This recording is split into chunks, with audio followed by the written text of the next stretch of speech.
Good morning, everybody, and welcome to the October 1st Board of County Commissioners meeting. Will all please rise for the Pledge of Allegiance.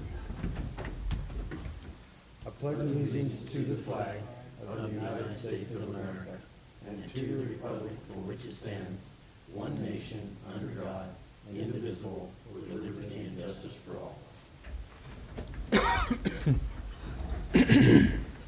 All right, first thing are our minutes. Gentlemen, I think we have some amendments to one, so Commissioner. You want to do the regular one first? Or? Yeah. Okay.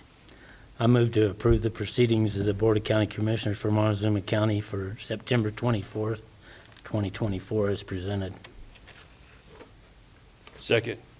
It's been moved and seconded to accept the proceedings of the Board of County Commissioners September 24, 2024. Is there any discussion?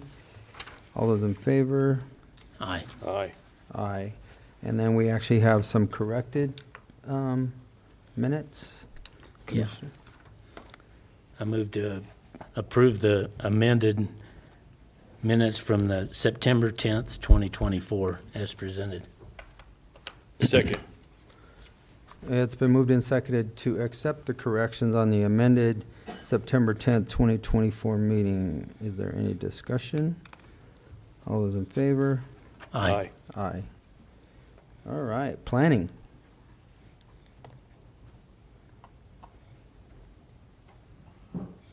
Come on down. Good morning. Good morning.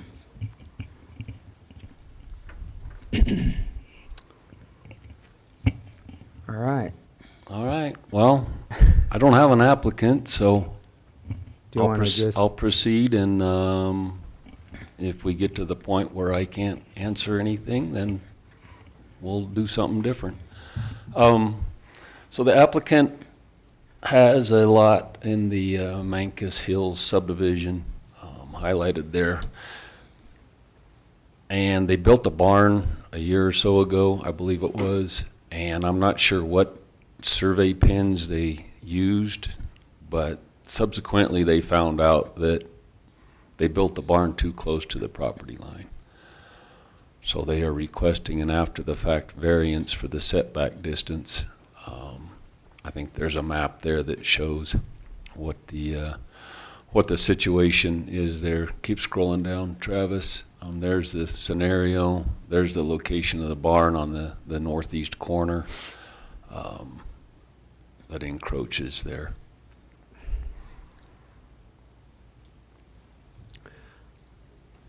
I guess my first question to you, and we've asked and we've tried this before, but how do we get the message out to people that to realize that there is a requirement? I mean, I think we just continue. All of these variances just erode the land use code. Mm-hmm. And for the people that are doing it right, to do an after-the-fact variance within a couple of years is not, ignorance is no excuse. Right, so, and you can't assume where your property line is unless you get it have it surveyed and or, staked. you know. So, I mean, Commissioner Copenhaver said it best in one meeting that I remember, was like, at some point in time, you're going to have to buy the other 9 feet. Or, I mean, but if they don't do that, then it's just an out of compliance. Correct. I did look, and the lot to the north is 4.11 acres, so they would not drop below 3 acres if they can do a boundary line adjustment subdivision amendment. But I don't know that there is a non-opposition letter from that northern neighbor. I don't know if they've had discussions as far as formally moving that property line. So was on the original plat for this subdivision, was it wrong then? I don't know what assumed property line or pins they used. The lot to the south of there, the developer's brother built his house on the property line, So 2 or 3 years ago, 4 years ago, we had to do a subdivision amendment to change the property lines already to fix that house issue. People just blindly go off and assume they know where pins are and lines are, I guess. I don't know. It confuses me that you just go build because it looks like a good spot when you don't really know where your lot lines are. I don't have a good answer. Well, on the, talking from the other side, from personal experience, you rely on surveyors to do an accurate job, and sometimes they're not accurate. Well, there's that too. Yeah. And so I don't know if the actual pins were in Yeah. the ground and they did a string line, or what their reference and point, of that line was. Just that they found out it was wrong later. Well, to get the whole story, maybe it would be better to wait for the applicant to be here and we can just continue this.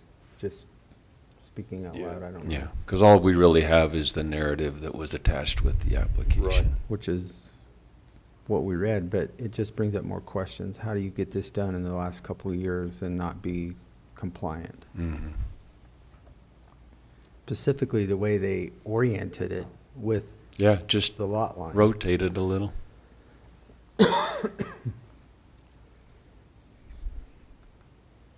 Solar gain in the wintertime for the horses. I don't know.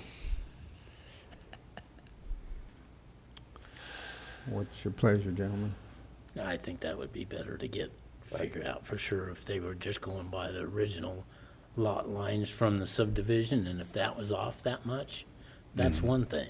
Right. But if that,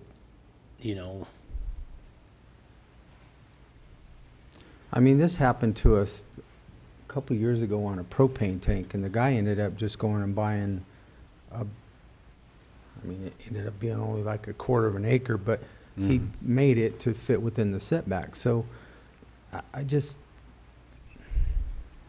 for the people that are doing it right, this is just a way to erode, and I don't, it's hard for me to just sit here and accept for all the people that are doing it properly. Fair enough. Especially when it's, but still the question remains is how do we get more information out there to let people know that there are requirements? We've tried everything, so I don't know. Okay, well, let's continue this. Is that what I'm hearing? So whatever the next available All right. slot is, just Yep. put it on there, so we'll continue this. Fair enough. Okay, All right, that's all I got today. all right, thank you. You bet. Appreciate it. And I'm just going to ask, public comment is next. Do I have any public comment? Okay, all right, we're going to go right by that. It's going to be a very short and sweet meeting today. Ms. Hargraves, come on down, unless you have a 45-minute report.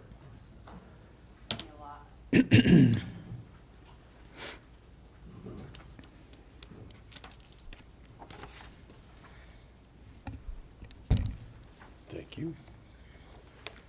Yeah.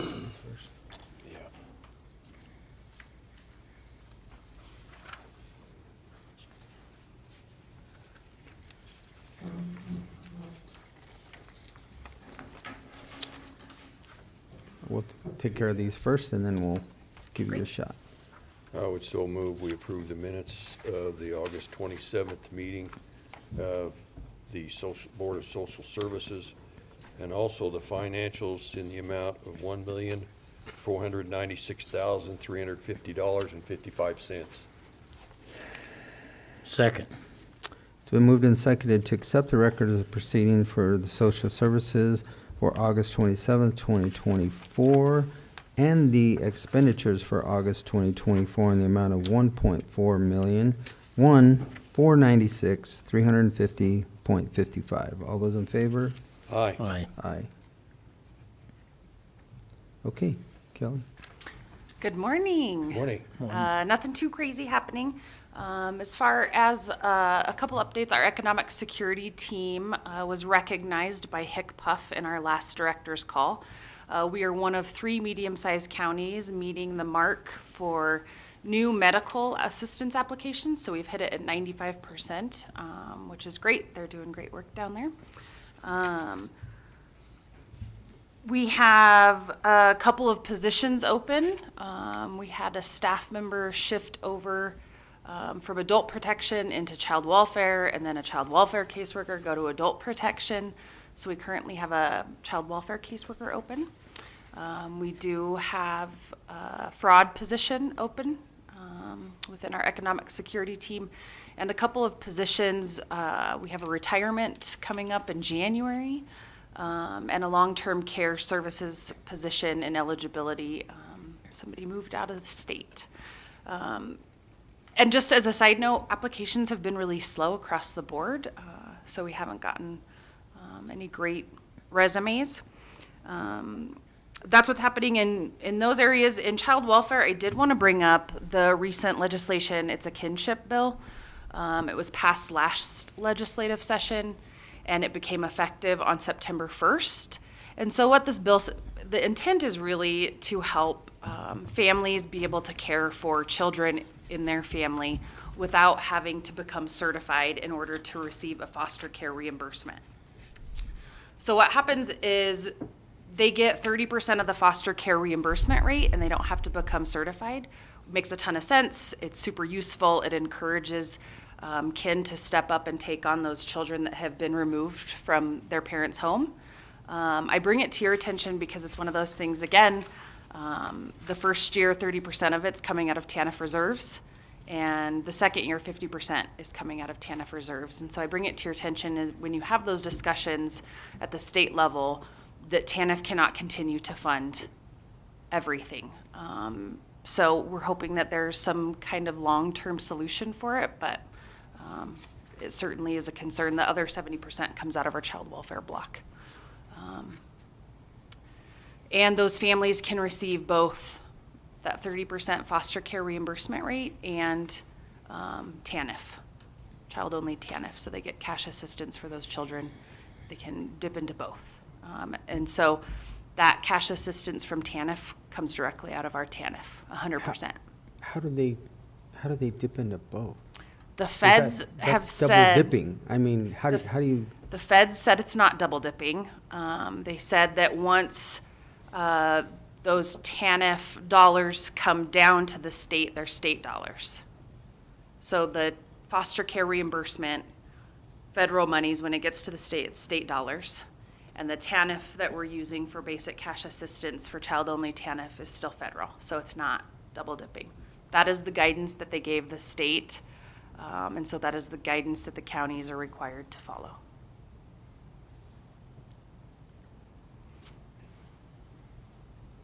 And so it's important just to keep in mind when you're having discussions that TANF cannot be the funder for everything.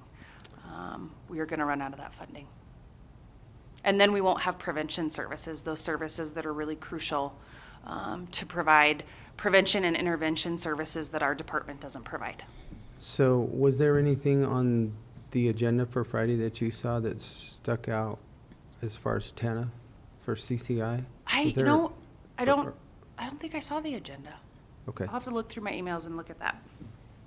Because we're supposed to look at the 8 priorities that we're going to take to legislation ourselves. Okay, I'll take a glance at that. I'm sure it's in my email somewhere. Take a glance. Let Yeah. me know. Yeah, go ahead. I just shake my head. I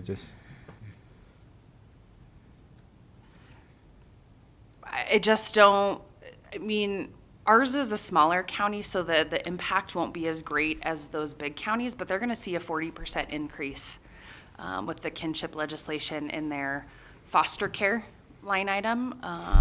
And so hopefully it can be shifted to potentially being an entitlement.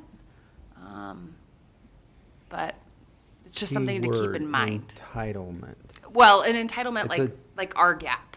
So we know that no matter how many relative guardian assistance agreements we give or get, that 90% of that is going to be drawn down with federal funding. And then we are responsible for 10%. And so, long-term, that makes a whole lot more sense than dipping into reserves that have an ending point. They don't go on. Okay. As a side note, the PSSF amendment contract that they emailed to you yesterday, it didn't get signed, so we got a holdover letter. And I just wanted to give you up. They said it didn't get signed. We got that holdover letter, and that really holds over our contract until they get a new contract agreement with a different date I don't have it. out to us. You didn't get that this morning? No. Looking right now. It's addressed to you. Don't have it. Oh. Yeah, they were supposed to send it. I was on the email chain with you yesterday on the PSSF from Hugo Yes. Cartaya. Yep. Yeah. And Raven Lopez is the one that sent Yeah. the Don't have it. DocuSign. Never got it. She sent me the DocuSign 6 times, and 6 times I asked her to send it to you, but it didn't get signed. So we got a holdover letter, which I will forward along to you. So can you forward it to me? Yes, but it's just more of FYI when you see that letter, what that means. That'll just hold our contract from last year, in essence, in place until we get the new contract signed, which we had the same amount last year, so not much has changed, so that will be fine. I did want to give an update on MoCo. Things in MoCo are going really well. Staffing is solid. Alex does a great job managing day-to-day operations out there. So smooth sailing. We have all of our reimbursements caught up for MoCo, which is also great news. So it's going well. Senior services, we have hired our program manager, Carmen Archibek has taken that on, and so she started last week. She's diving in with both feet, which is great. We are still looking for a site coordinator, which is that part-time position really focused on meeting and greeting, as well as planning recreational activities and coordinating all those moving parts for our aging population. That one is posted. Yesterday, we did go to Dolores and talk to them. Their cook retired. We are actively looking for a cook. Hopefully, we can get that position filled. And in the meantime, the Cortez site will both provide Meals on Wheels to the town of Dolores, as well as food at their senior services site, Mondays and Wednesdays. In Cortez, as a fun piece of information, last Friday, we had 45 folks in-house for lunch. Yesterday, we had 17. We are continuing to see steady increases in our in-house congregate meals, which is great. I think that we've been looking for that. So things are smoothing out, and all of the reimbursements for senior services side have been submitted and are now up to date as well. Great. Thank you. Thank you for going Yeah. yesterday. Yeah. I think it put a lot of minds at ease. I know that I had several phone calls from Dolores, and then obviously the letter that we all received. Yeah. Just misinformation. Again, don't get your information from social media because it's usually incorrect, Yeah. inaccurate. Go straight and ask the questions where they need to be asked. So thank you. Yeah, Appreciate it was it. good. A lot of misinformation dispelled, and I think there were a lot of folks that felt much better after we were out there. What do you have for me? I don't have anything other don't have than see if there's anything I for will. that meeting, and then let me know, Okay. Commissioner. No, I don't have anything. Okay. All right. Well, thank you. very much. Appreciate Thank it. you. All right. Well, we'll see how. Ian, good morning. It's your turn.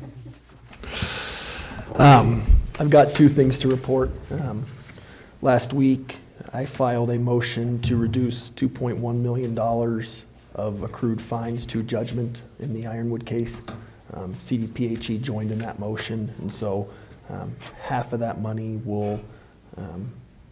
is owed to us and half of it's owed to CDPHE.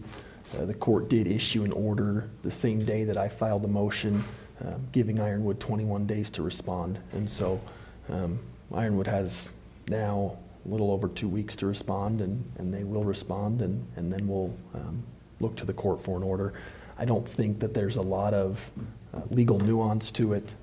There's really not a lot of legal argument that can be made that that money should not be reduced to judgment, and so I anticipate that'll happen. I mean, obviously, the court can go all different directions with things, but I don't anticipate that we'll get anything but a judgment in this, and then we can move forward with collection options. Earlier this morning, I received an order from the Industrial Claim Appeals Office on our unemployment case. They did uphold the hearing officer's decision. I'll forward that on to you. And so now we have 21 days to file a notice of appeal with the Colorado Court of Appeals. I don't know whether that's something that you guys want to do. Chatted with Kelly about it this morning. How do I say this? I don't know that we're going to be successful at the Court of Appeals, but I think it's worth filing a notice of appeal and filing an appeal, because I think that the hearing officer and the Industrial Claim Appeals Office got it wrong. And I mean, in essence, what the Industrial Claim Appeals Office did was default to all of the evidentiary findings of the hearing officer. Some of the findings that they checked off on weren't even based on evidence that was presented at the hearing.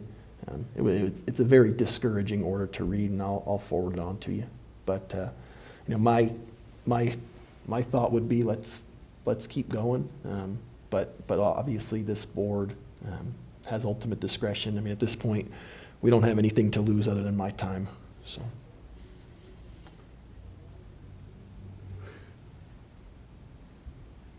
Which is exactly where we were gonna end up when we started this, but, yeah. Keep I going. don't disagree that Keep it's wrong. It's, yeah. Keep Okay. going, Okay, Keep going.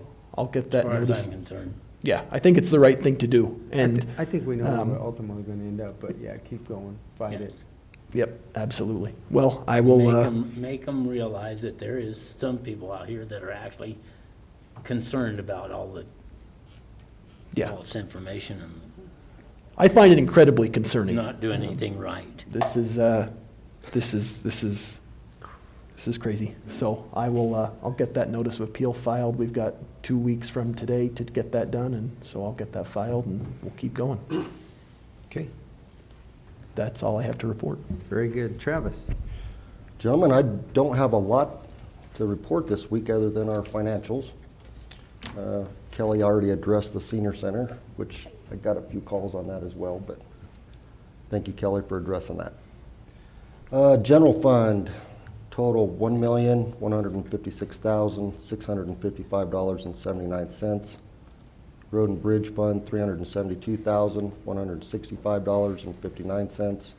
Public Health Fund, $724,822.22.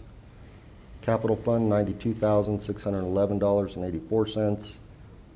Administration Fund, $6,415.88.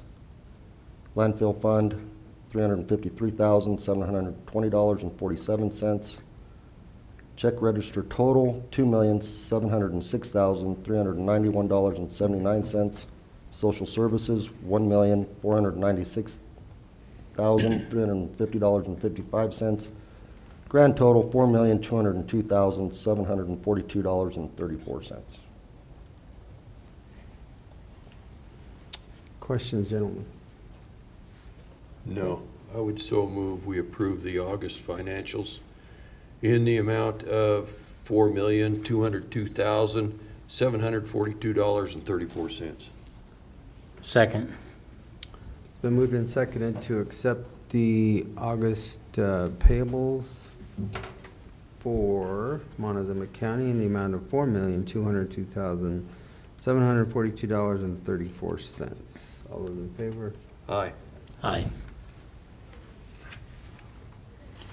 Commissioner Lindsay? Yes, over this last week, I did attend a city council meeting, and their meeting was pretty short. They approved a hangar down at the airport and did a few housekeeping in the form of liquor licenses and also some renewals and some dispensary renewals. And they did vote not to out themselves from the, what bill is that? Travis, do you remember the number on that? No, sir, I don't remember the number. Anyway, the bill that would, they didn't opt out of the carrying of firearms in their public buildings. And then I also attended Region 9, and we had a presentation from the guys down in San Juan County about their rail line spur. You can go online and pick up a QR code from them, and it will tell you about the project, and they're still going full bore with this. So trying to bring heavy rail into Farmington. And 2 routes were discussed. One route would have cost them, in a 9-mile stretch, almost double the cost of the project, and I don't remember those figures. And that's about all I have to report. Okay. I don't have much to report this week. I did attend with Commissioner Lindsay at a barbecue out at Kevin McCombs on Saturday. Other than that, not much else to report. Okay. Well, first of all, if you noticed when you came into our boardroom in the back, there is a pack. It's an Osprey Fall 2024 Breast Cancer Prevention Partners Daylight, which October is Breast Cancer Awareness, the entire month. And a little bit about the artist. In 2022, a ceramic artist and breast cancer survivor, Nancy Smith, climbed Mount Shasta's 14,179-foot peak in Northern California for Breast Cancer Prevention Partners Climb Against the Odds. Her artwork adorns our special edition Daylight, and the Daylight pack is in the back if you guys would like to take a look at it, along with some of the other things that Osprey is doing. And Osprey is donating $10,000 to breast cancer prevention partners through this program. So anyway, it is in the back. It's a nice little day pack. If you're interested, Osprey is still a local company right here in Cortez. Something else that I would like to comment on, and it's to the Interstellar Alliance Social Experiment Group. If you think we are hiding or have anything as far as extraterrestrials, UFOs, or UAPs, come on down, look them up. You can find them. I guarantee you we are hiding nothing. So in full disclosure, I'm speaking for myself, not necessarily the entire board, but it just is, it seems bizarre, some of the emails and the mails that we do get. But anyway, come on down. You're welcome to come through the building, and if there's anything you think we're hiding, come and have a look. And that's basically all that I have. Motion to adjourn. Kim, do you have anything? Oh, Kim, do you have anything? Oh, So sorry. I did want to just mention, we've been getting a lot of phone calls from voters. There's a voter registration that's coming in the mail. It's from Civitech. It says on the bottom of the form it's from Civitech. We're not quite sure where they've got their information, but a lot of it's already kind of pre-filled out at the front. The information that's on the pre-filled out part is usually incorrect.